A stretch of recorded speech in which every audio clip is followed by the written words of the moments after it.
Assalamualaikum warahmatullahi wabarakatuh. Saya Fatahur Rahman dari Program Studi Manajemen Pendidikan Islam dari Fakultas Ilmu Tarbiyah dan Keguruan UIN Sunan Kalijaga. Di sini saya akan memaparkan mengenai poin-poin mengenai peserta didik dan juga kebijakan sistem zonasi dalam penerimaan peserta didik.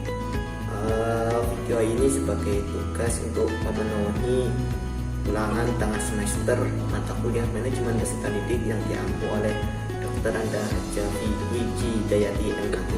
Oke, langsung saja ke poin pertama mengenai konsep dasar keterampilan peserta didik pada abad 21.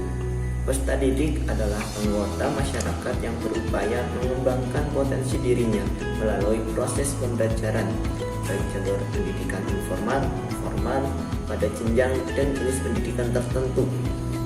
Menurut Kementerian Pendidikan dan Kebudayaan, ciri-ciri abad 21 adalah informasi dapat diperoleh kapan saja dan di mana saja ke information.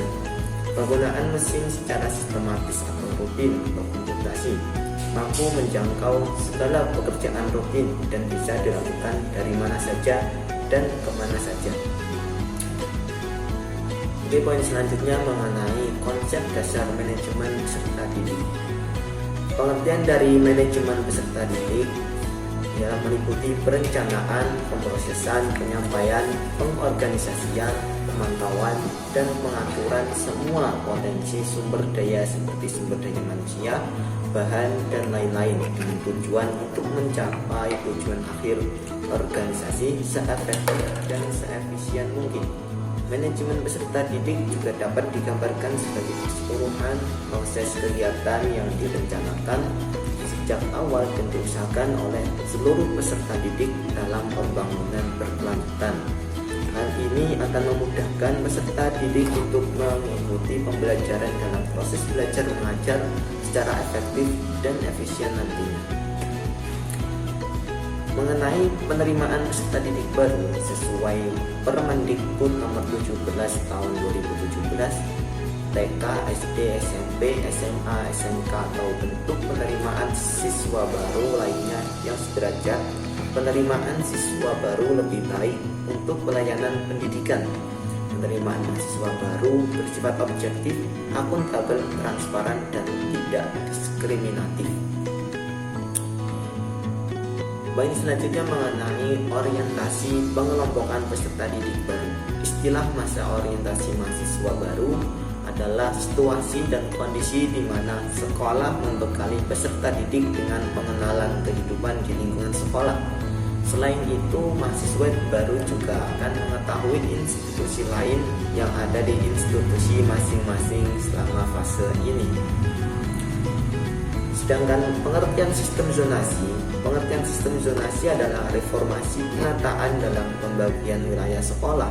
Secara keseluruhan, sistem zona saat ini menjadi landasan utama mengenai pengaturan reformasi sekolah dari taman kanak-kanak hingga secara sekolah menengah atas atau SMA. Penerimaan kebijakan sistem kawasan dalam PPDB ada dalam Permendikbud nomor 14 tahun 2018. Aturan menetapkan bahwa sekolah harus menerima setidaknya 90% dari siswa yang tinggal di zona tersebut sesuai dengan peraturan pemerintah daerah.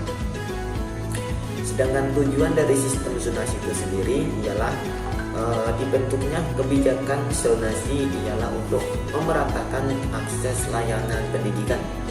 Sistem zonasi tidak hanya memberikan kemudahan akses layanan pendidikan, tetapi juga menguntungkan siswa karena bisa menghemat waktu dan biaya untuk bersekolah, juga meminimalkan biaya transportasi bagi siswa. Selain itu, juga dari sistem zonasi adalah menghapuskan diskriminasi dan mendorong kreativitas guru. Adapun pendapat pro kontra dan solusi dalam penerimaan peserta didik baru dengan sistem zonasi ini. Yang pertama, bagaimana perspektif positif masyarakat menanggapi sistem zonasi? Ada beberapa pandangan mengenai perspektif positif dari masyarakat. Nah, di antaranya yang pertama adalah zonasi memudahkan akses layanan pendidikan. Yang kedua adalah zonasi memeratakan kualitas sekolah. Nah, kemudian zonasi memudahkan akses dalam bersekolah. Dan yang keempat ada zonasi memudahkan akses layanan pendidikan.